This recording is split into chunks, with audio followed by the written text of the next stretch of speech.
The single-engine plane landed in Bethel with the kind of jolt that reminds you death might be just a few feet of packed snow away. Steve got out first, his heavy coat flapping against his legs and shaking off bits of ice.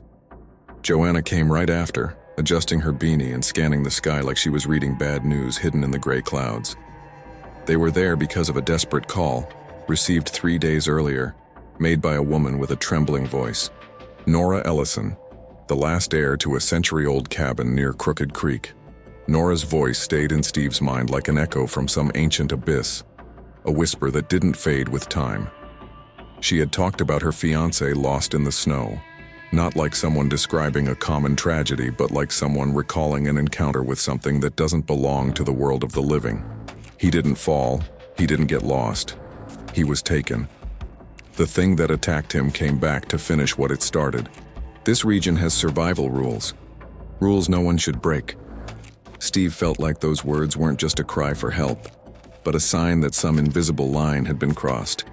His father always said that certain calls don't happen by coincidence, and when Joanna heard the story, she froze for a moment. She said something inside her stirred, like some old weight waking up, slow and aware. It wasn't just fear. It was the strange feeling that forces that don't think like humans were watching their every move, waiting for the right moment to show themselves. Since they'd arrived in Alaska, the cold felt different. It didn't just freeze. It pressed in. Joanna agreed with a quiet nod. Whenever she got that silence, something was wrong. The road to Crooked Creek was narrow, lined with tall pine trees, each one coated in a dull layer of ice. The area had always been known for strange stories, from disappearances to legends of creatures that hunted in the dark. Steve tried not to get carried away, but he had to admit, this part of Alaska felt like the world had forgotten it. When they finally reached Nora's house, they found her on the porch. She was shaking more from tension than from cold. There were deep circles under her eyes, and she held a mug with both hands like it was the only thing keeping her grounded. "Thank you for coming." That was all she could say before inviting them inside. The Ellison cabin was a mix of eras. The old part was over a century old, with dark wood and thick windows warped by time. The newer section looked like a renovation from the 1970s, with light siding and red shutters. It felt like two houses were fighting to occupy the same piece of land. "My fiancé, Michael, went out to get firewood," Nora began, holding the mug so tightly her fingers turned white. "I heard a strange noise, and when I opened the door, I found a trail of blood. A deep, wide trail, like a massive animal had dragged Michael away from me." Joanna looked at the walls. There were marks, deep marks, like huge claws had ripped through the wood. The pattern repeated, almost looking like an incomplete circle. On the floor, small smears of frozen blood formed uneven lines. It wasn't fresh blood. It was blood hardened by the cold and by terror. Steve knelt near a splintered piece of wood. Caught in it was something white, a giant hair thicker than anything he'd ever seen on a regular animal. When he touched it, he realized it wasn't just hair. It was ice. Ice braided in the shape of hair, as if it had grown that way. He called Joanna over. She examined the fragment carefully. "This isn't natural," she said. "It's not just a big animal. And it's not just ice either. It feels alive. Like it's part of something that shouldn't exist." Nora took a deep breath. "The number one rule in my family was to never go into the forest when something strange happens. My grandmother used to say that certain things wait for you to acknowledge their presence. That alone would be an invitation." She clenched her hands. "I broke the rule, and so did he. And now I don't know how to stop this evil." The temperature inside the cabin dropped suddenly. So fast, their breath became a white veil in front of their faces. Steve felt the hair on his arm stand up even under his coat. He looked out the window. Nothing moved between the pines, but the silence felt far too heavy to be normal. Nora went on. "My family never figured out what the cabin was attracting. They only knew something was born from pain, from cold, and from what happened on this land through years of disaster. Mutilated animals, missing people. The rules were the only way to survive." She pointed to a small notebook. "There are more in there. I don't know if they save anyone, but they've prevented deaths for generations." Joanna flipped through a few pages, reading old notes written in shaky handwriting. There were simple, direct instructions. Don't open the door when you hear your name. Never follow footprints that appear out of nowhere. Don't leave the house when a snowstorm hits without warning. Don't build too big a fire if you're alone. They were strange instructions. Something hit the side of the cabin. A muffled sound, like a heavy force dragging its own shadow. Steve looked out the window. Nothing. But it felt like something was out there. Something watching patiently. Slow, calculated movements that made the air tremble without needing to show its full shape. "What is that?" Joanna asked, keeping her voice steady despite the tension. "It's him," Nora answered. "It's what took Michael." Her breath faltered for a moment. "And he always comes back." The shadow passed again, now closer. The silence of the woods turned into a loaded silence. Steve gripped his gun. Joanna stepped back a few paces, keeping her focus split between the window and the cabin floor, as if expecting something to rise from underneath. They decided to go out and check. They opened the door carefully. The weak light of late afternoon lit only a short stretch of snow. The rest was a white blanket with no clear signs. Then something appeared among the trees. A woman wearing thick fur clothing, her face painted with indigenous markings. Her eyes had the steadiness of someone who had seen more than they should. She raised her hand, asking for silence. "My name is Elsa Goldwyn," said the Inuit woman. "You need to leave. Something ancient and evil has been set free, and it's hunting in this region." Elsa didn't wait for them to respond. After giving the warning, she turned and walked through the snow as if she knew every inch of the forest. Steve and Joanna exchanged a quick glance, the kind of look that said Elsa knew more than she had let on. Then they followed her. Elsa walked ahead with steady steps, leading Steve and Joanna along the narrow trail that led to the Inuit village. The wind hit their faces, lifting snow particles that felt like tiny needles. The landscape was wide and silent, as if everything there had been frozen in time. Steve watched the surroundings with extra focus. Nothing moved except what the wind touched, but the place carried a strange energy, like it held too many memories. "You shouldn't be here. What roams this land woke up hungry and angry," Elsa said without looking back. "If you know what it is, why not tell us?" Joanna asked, her tone firm, but not aggressive. "We can't say his name. The sound of it attracts. It's a tradition of my people. The elders used to say that when someone spoke the name, strong winds answered. After that, bad things happened. You wouldn't understand it all, but you'll understand enough." Steve gave Joanna a quick look. He didn't want to argue with someone who knew the land better than any map. After nearly 20 minutes of walking, they reached the village. The houses were low, reinforced with thick planks and covered in hardened snow. Most of the community watched the visitors with caution. There was no open hostility, but there was a heavy silence of unease. An elder approached them. His gaze was serious and tired. He spoke with Elsa in his language for a few seconds. When they finished, she gestured for Steve and Joanna to follow her into an open cabin, where some villagers had gathered objects, hunting clothes, and pieces of dead animals for examination. "You wanted to understand the signs. Here are some," Elsa said. Joanna pulled out the notebook and began taking notes, observing the evidence carefully. The first account came from a young hunter named Aputi. He approached with a serious expression and pointed toward the frozen river to the north. "I walked along the riverbank yesterday. There was a track big enough to fit my whole body inside. The ice was cracked in a straight line.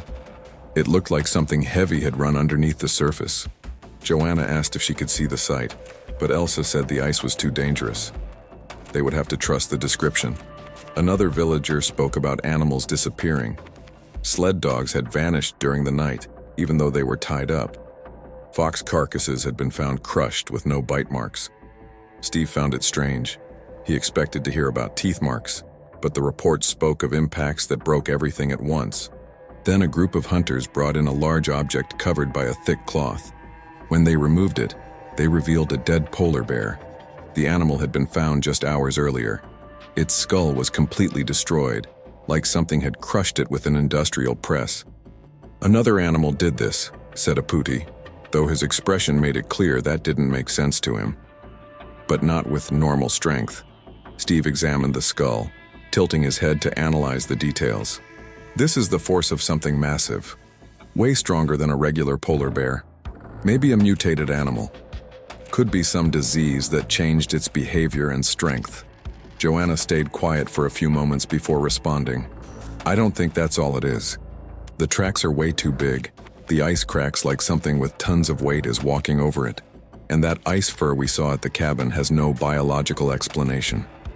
This feels like more than just an animal. Elsa watched them talk and simply said calmly, "You two will find out for yourselves." Steve took a deep breath. If it were just an animal, it would eat its prey. If it were a spirit, it wouldn't leave such clear tracks. This is something in between, and that's what worries me.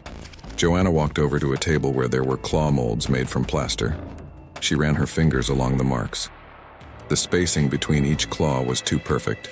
The distance between the marks was consistent, like whatever made them had complete control over its movements. "Look at this," she said to Steve. "Perfectly regular claw marks. An animal doesn't mark with perfect symmetry. This is intentional." "If it's intentional, it's intelligent," he replied. Elsa crossed her arms. She didn't look surprised, just tired. Later, one of the hunters led Steve and Joanna to an area near the village. They were walking when Steve saw a footprint so deep in the snow it looked like a hole.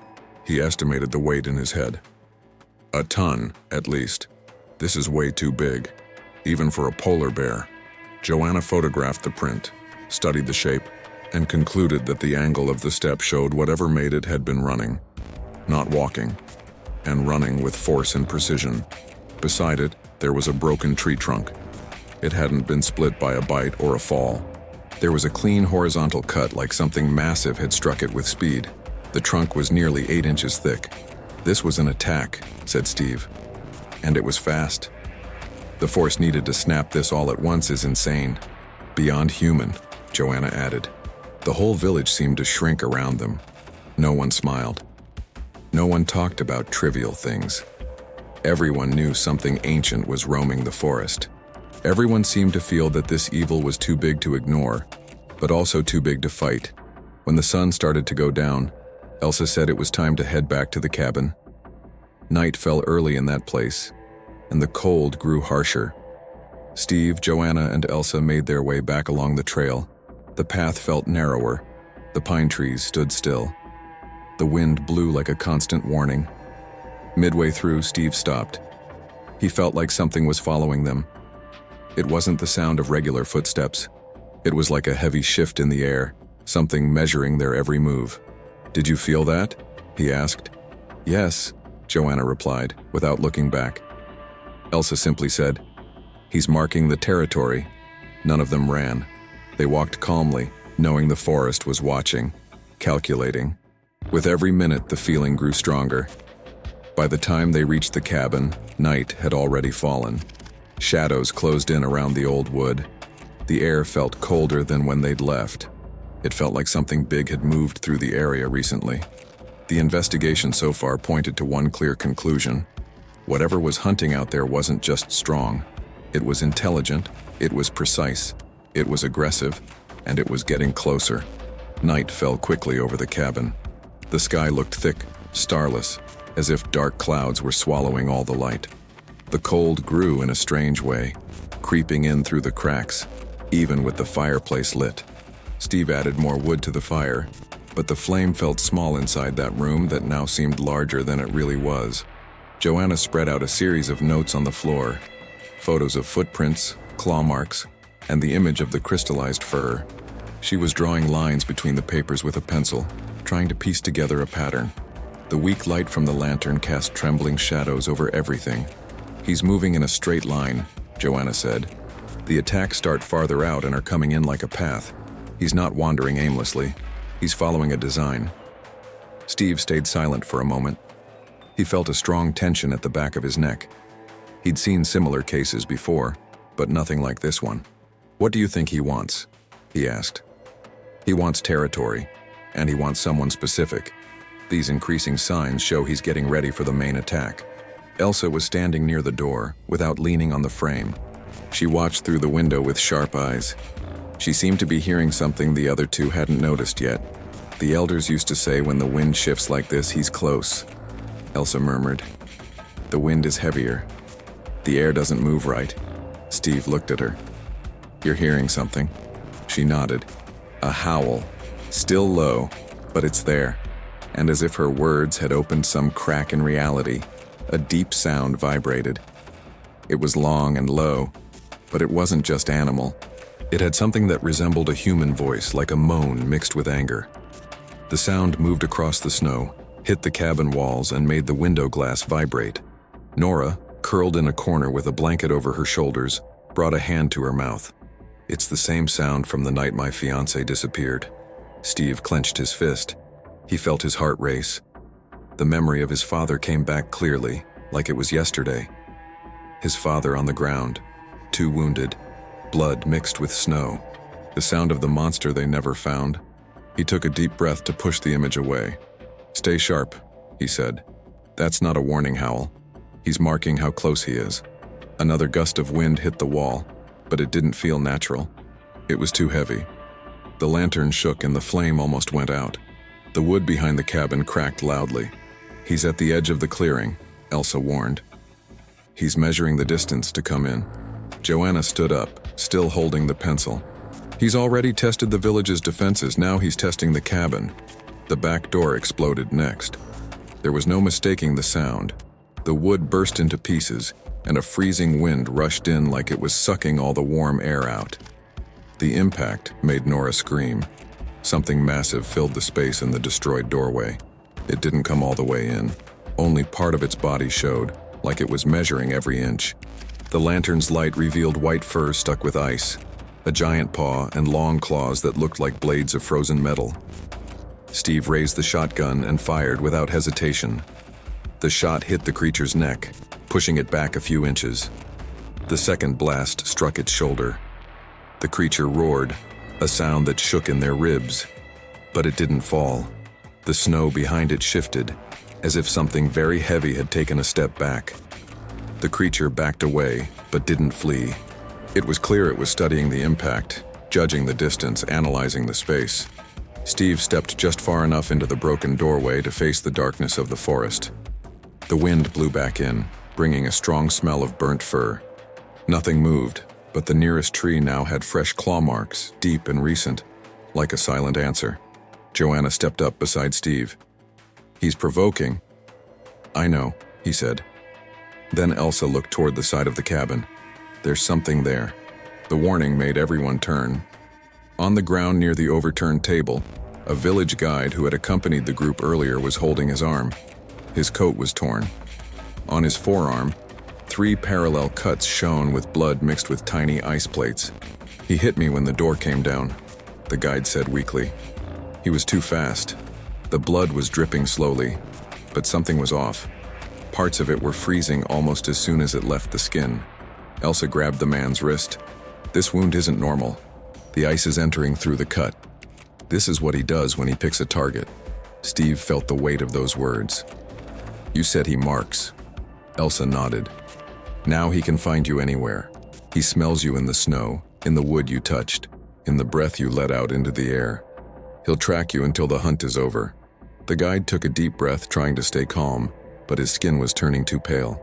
Joanna pressed the wound with cloth and wrapped a band tightly around the arm, trying to stop the ice from spreading through his veins. He doesn't want to kill quickly, Joanna said. He wants to pick his main prey. That's how a hunter behaves when it's faced resistance before. Steve looked at the blood cooling on the floor. Something clenched inside him. This is about me, he said. He's coming for me now. The entire cabin shook lightly, as if something massive was moving around outside. The sound wasn't regular footsteps. It was a large shift, like a giant form dragging through the snow and sniffing the space. The drawn-out silence was worse than any scream. It felt like the monster knew exactly where each one of them was. It had memorized their scent, their weight, their presence. Joanna finished the bandage firmly and looked at her brother. He didn't back off because he was scared. He backed off to study you. Now he knows how you react. Steve took a long breath. We only have 2 choices. Find a way to fight him, or wait for him to come again. He's not going to stop. Elsa looked at the shattered door, then at the dark forest. He will come back. And now that he's marked someone, he'll come back fast. The fire in the hearth dimmed from the wind. The cold pushed in deeper. The forest went completely silent. The three of them knew the creature was out there, circling and calculating. And from that moment on, they all understood that the first exchange hadn't been anyone's victory. It had only been the beginning. The day broke heavy, with a white sky that seemed to have no beginning or end. The snow was falling slowly, but each flake felt colder than usual. The cabin bore the marks of the previous night in every corner. The hole left by the destroyed door was covered only by a makeshift board Steve had nailed in a hurry. Even so, the wind slipped through and made the lantern flicker. Elsa stayed quiet as she drank a hot tea.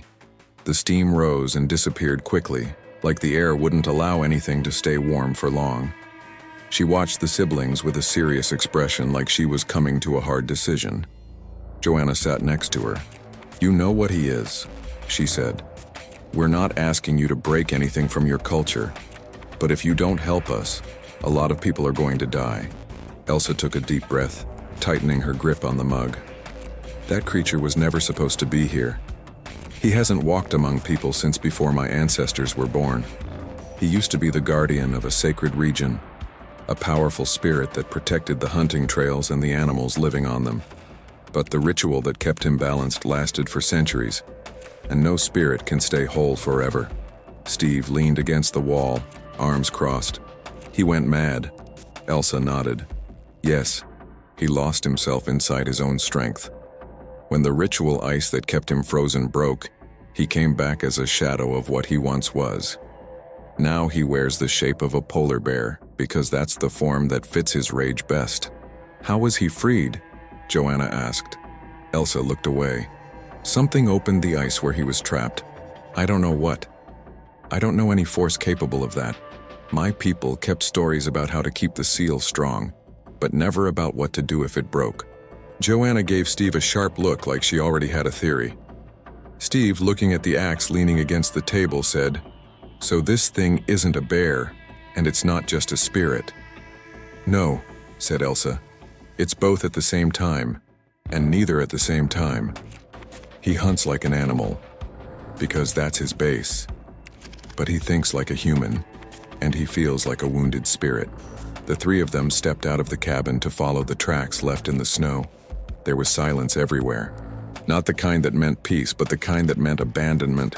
The trees were coated in thick snow. The trail left by the creature the night before looked fused into the ground, as if its true weight had pressed the ice down with force. As they moved forward, they found animal remains scattered throughout the forest.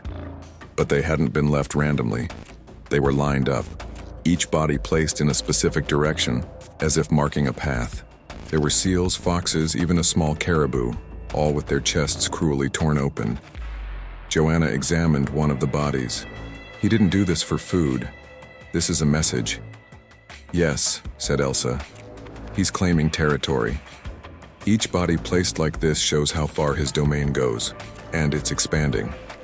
Steve frowned. "You said he used to be a guardian. This isn't protection." "Not anymore," Elsa replied. "A guardian that goes mad becomes something worse. He doesn't know what he wants anymore. He only knows what he lost, and he needs to mark everything around him to prove he's still strong." They walked for another hour, until they reached an open clearing. The snow in that area looked like it had been churned by something massive. In the center, there was a human body. It was frozen, but still recognizable. It was Nora's fiancé. He lay face down, dragged to the middle of the clearing, as if placed there on purpose. Joanna covered her mouth. The body showed no signs of a natural kill. The clothes were torn at the chest. The head was tilted like the neck had been bent without effort. What stood out the most were the marks on the ground. Small circular tracks surrounded the body. They weren't magical symbols. They were footprints. The monster had walked around the body before leaving it there. Steve clenched his jaw. "He wanted us to find this." Joanna nodded. "It's a trap, or a direct provocation." Before they could say more, the forest behind them began to shift. It wasn't the wind. It was the movement of something much larger. A trunk cracked. Snow fell from a heavy branch. The ground rumbled slightly. Elsa raised her hand. "Stay together." The sound got closer. A sound of deep footsteps. But it wasn't just walking. It was dragging. Like something enormous was pulling half its body while walking with the other half. The bear appeared between the trees. First as a white shadow, then as a real form, lit by the gray daylight. It moved with overwhelming weight. Its corpse-like chest stirred faintly. When it rose onto its hind legs, the ice-covering part of its torso split open. A crack appeared on the left side of its chest, revealing a massive blue heart, slowly beating. The air grew colder. The monster stared at Steve with deep, human-like eyes. "I marked you. I'll finish this soon, Hunter." The voice was clear and firm, as if it had learned to speak by watching people for many years. Steve felt his stomach tighten. It was the first time the monster had spoken, and it was worse than any roar. Elsa took 2 steps back. "Now you understand why no one in my village wanted to talk about him." She opened the leather pouch she had carried since the beginning. From inside, she pulled out an artifact wrapped in cloth. She unwrapped it carefully. It was a sword made of fossilized bone. The edges were carved to resemble wolf teeth. The metal at the tip was dark, almost like stone. "This is the Nanook Makto," said Elsa. "A weapon made from the bone of the Amarok, the wolf spirit that hunted monsters before the memory of my people began. This weapon kills supernatural beings." Joanna touched the weapon. She felt its warmth flow through her arm. "I can feel the energy coming off of it, but it's too short for long-range combat. You can't get that close to this creature. You need to adapt the weapon." Steve examined the weight of the sword. "If we attach a long handle like a real spear we can strike from a distance, we might have a chance." Elsa handed over the Nanook Makto without hesitation. The trio returned to the cabin to prepare the spear, knowing time was running out. The creature had already chosen its prey, and it wouldn't rest until the hunt was complete. The chosen plain was nearly an hour from the cabin. It was wide open, flat, and free of trees that could block visibility. The wind blew steady, raising waves of fine snow. The sky was dark even though it was late morning, as if a storm were being held back on the horizon. Steve looked around, adjusting his heavy coat. His blood was still dry on his clothes, marked since the last attack. He knew that made him the perfect bait. The thought made him nervous, but steady. Joanna checked the spear. The ancestral weapon was attached to a long shaft they had built themselves. The handle was made of strong local wood, reinforced with iron and rope. The weight was ideal for a fast, direct strike. Elsa watched everything with a tense expression, like she was expecting the ground to open beneath them at any moment. Steve cut his own arm with a small knife. The blood ran slowly. He smeared some onto his gloves and across the front of his jacket. Joanna frowned but didn't argue. Those drops would act like a beacon for the creature. Elsa looked at the scene and said there was no other way to lure it quickly. The sooner they faced the monster, the better their chances of stopping it from attacking the village, or coming back to finish the hunt at an even worse time. The plain was silent. The trio got into position with Steve standing slightly ahead. Joanna moved just close enough to support him, but far enough not to interfere with his movement. Elsa held the village rifle like someone who had hunted many times before, though she'd made it clear the weapon wouldn't do much. Steve took a deep breath, focusing. The pain in his arm was nothing compared to the cold that cut through his whole body. For a few minutes, nothing happened. The wind even seemed to die down as if the world were holding its breath. Then the temperature dropped sharply. A freezing gust swept across the plain, and mist began to rise, spreading like smoke over the ice. The fog swallowed everything around them, casting blurry shadows. Joanna tightened her grip on the shotgun. Steve lifted his head, alert. A shadow appeared within the mist, then another, and then the shape took form. 2 pale, sunken eyes locked onto Steve. The cadaverous polar bear walked toward him. Its open chest revealed a glowing blue heart, pulsing with its own light. Each step made the ice crack under its massive weight. Its voice cut through the snow. "You run fast, but not fast enough." It was firm, almost human, and full of contempt. Steve raised the shotgun and fired. The shots hit the creature's shoulder and chest, scattering shards of ice. The bear stepped back once, lifted its face, and let out a roar that shook the snow in the air. Then it charged. The speed didn't match its size. It was a white shadow fueled by hunger and rage. Joanna fired from the side, hitting the creature's flank.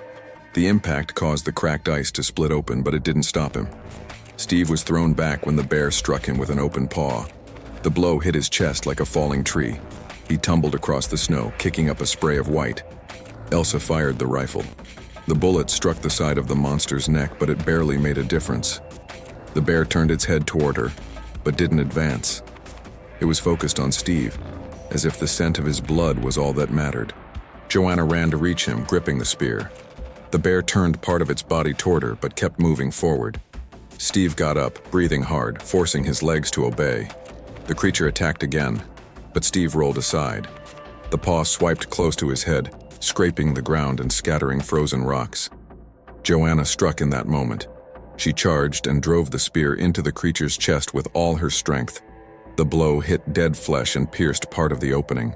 The heart was exposed, but the tip didn't reach it completely. The bear roared loudly. It was real pain, so strong it made the plane tremble. He shoved Joanna with his forearm, knocking her to the ground. The spear stayed lodged for a moment, and she struggled to pull it free. Elsa reloaded the rifle and fired again. The shot to the face made the bear stagger. Steve took advantage and slashed with a knife, cutting the creature's frozen flesh along its arm. The bear struck Steve with another paw. This time the blow tore his coat and left 3 long gashes across his chest. Steve's blood hit the snow in thick drops.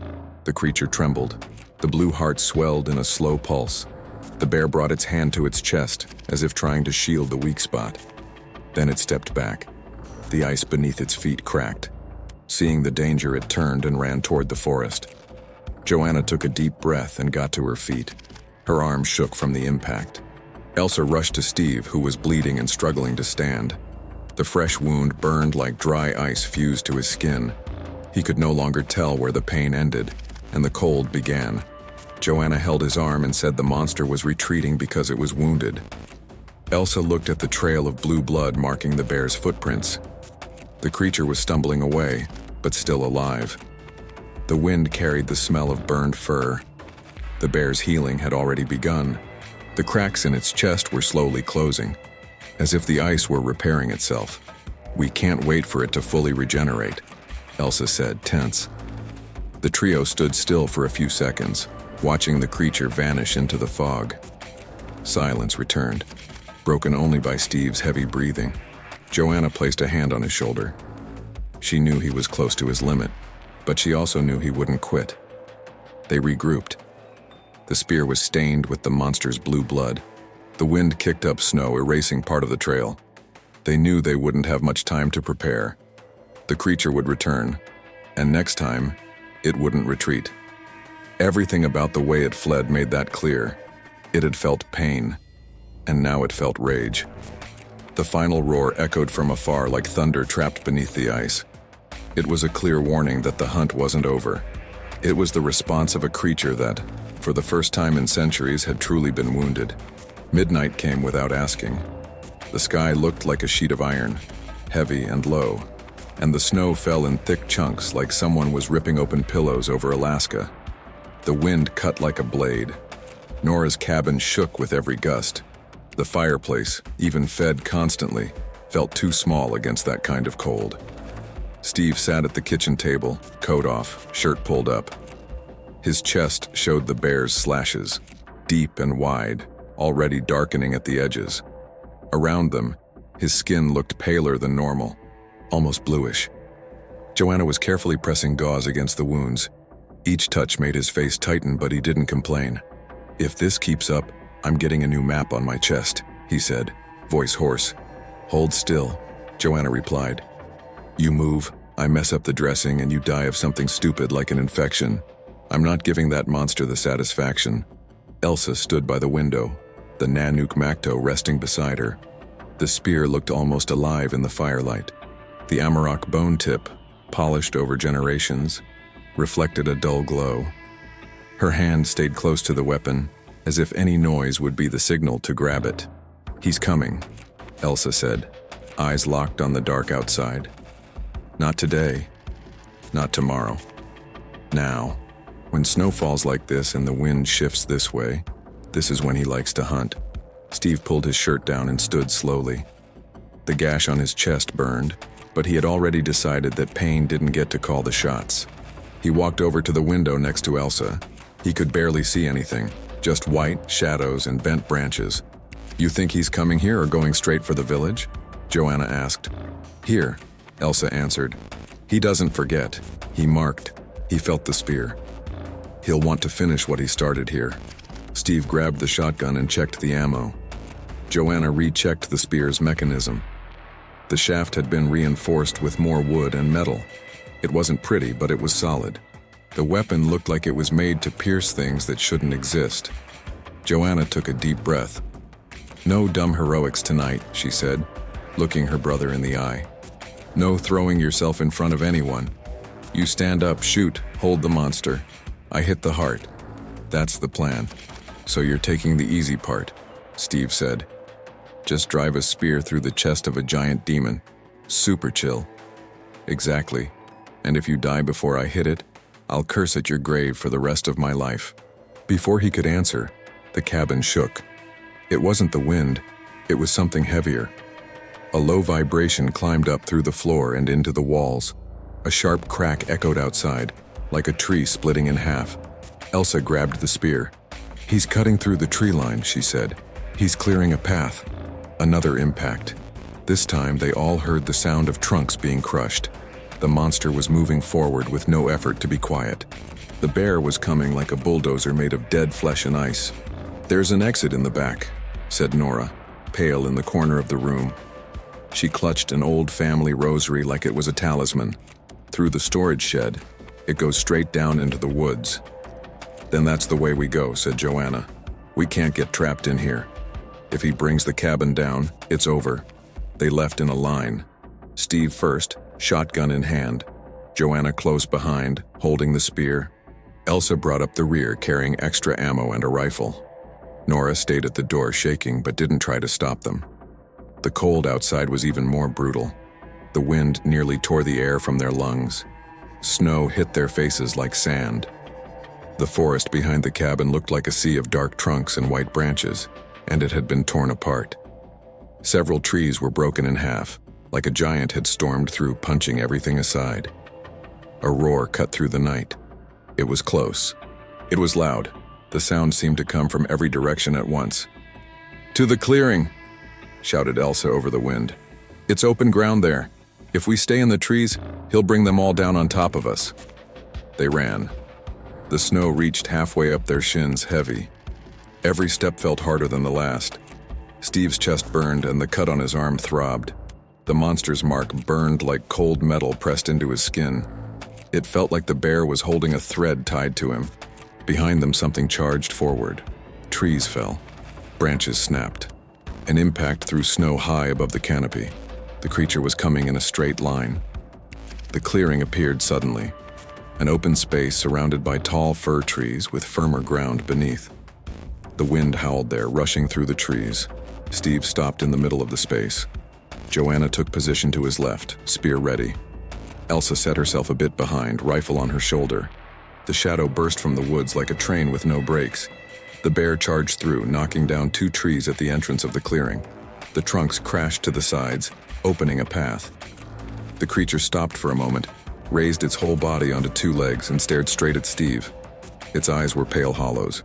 Its snout stained with dried blood and dark ice. Its open chest revealed the glowing blue heart, huge and steady.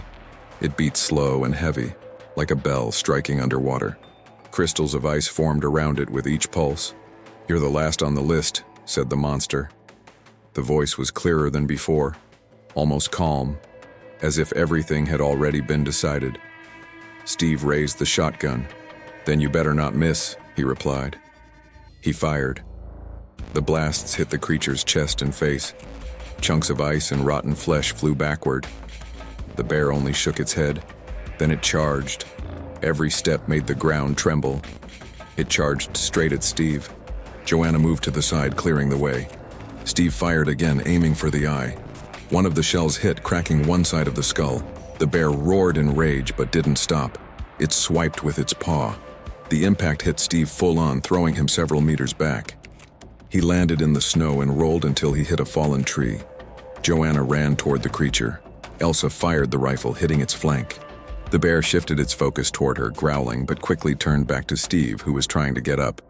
"He doesn't just want to kill," Joanna shouted, lungs burning with the cold. "He wants him to see it." The bear took 2 more steps. It was close enough to crush Steve with one hit. The blue heartbeat exposed and open, like a lantern from another world.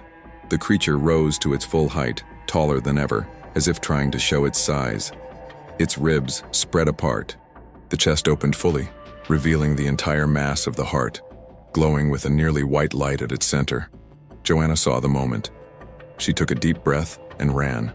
The world narrowed to that single charge. The wind disappeared. The roar became a distant backdrop.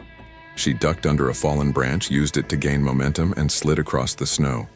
Just like she'd done 1,000 times on sloped ground, only now with death towering over her. She lifted her body and threw the Nanak Makto with everything she had. Her arm muscles burned. Her fingers almost opened too soon.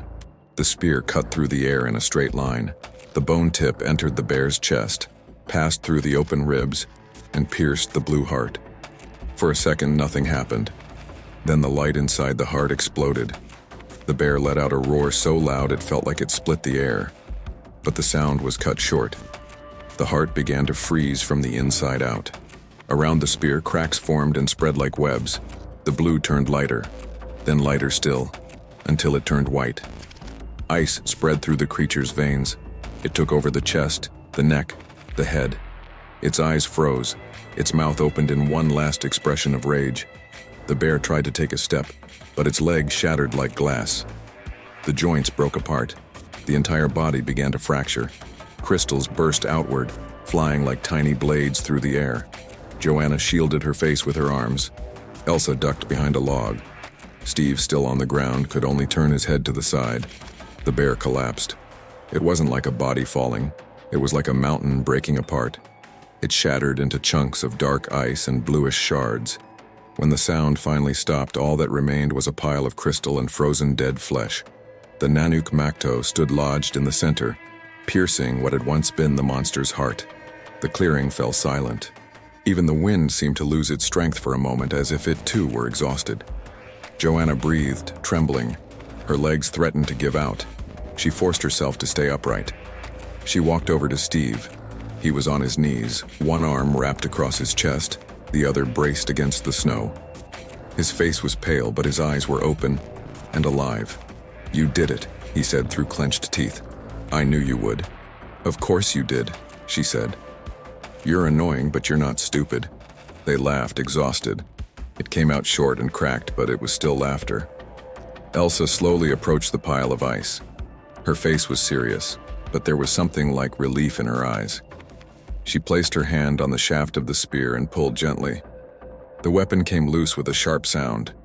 The bone blade still glowed, but now with a darker tone, as if it had absorbed some of the darkness it had just destroyed. Where the heart had been, there was now a solid core of blue ice. Elsa knelt and touched the surface with her fingertips. Then she wrapped the block in a thick cloth she carried in her bag. "We're taking this back to the village," she said. "It'll be sealed. It will never see daylight again. Our people will guard it. This time, he's not coming back." Steve stood up with Joanna's help. He looked around, at the broken trees, at the trail of destruction, at the mound of ice that had once been the perfect predator. "You think that was it?" he asked. "Just a mad spirit lost out here in the middle of nowhere?" Elsa rose, holding the spear and the bundle with the frozen heart. "He didn't break out on his own," she said. "Seals don't just fail. Someone tampered with it. Someone let him out." Joanna looked toward the tree line. The wind began to rise again. Snowflakes swirled through the air, spinning like white ashes. "If this was only the first," she said, feeling the weight of her own words. "Winter's going to get worse." The trio began walking back, leaving behind the clearing, the shattered crystals, and the trail of their first fallen monster. The cold was still the same, but now it carried a different taste, the taste of a war that had only just begun. So, What did you think of this creature from the ice and the final battle of the Myers? I want to hear your thoughts down in the comments. If you enjoyed this hunt, make sure to subscribe to the channel. Every subscription helps keep this road full of mysteries alive and brings more stories that deserve to be told. Because monsters are real, even when no one believes, and someone has to face them. Speaking of which, Steve and Joanna's next investigation takes a very different turn. A traveling circus has just arrived in the small town of Butte, Montana, and soon after, people started disappearing. Witnesses reported seeing a tall, green creature with sickly eyes lurking around the tents at night. Some say it's an ancient legend, others think it's just winter folklore. Or maybe it's another Christmas monster? In the next story, the Myers are about to find out that some things that claim to hate Christmas actually just hate people. The full case is in the next video. It's already on your screen.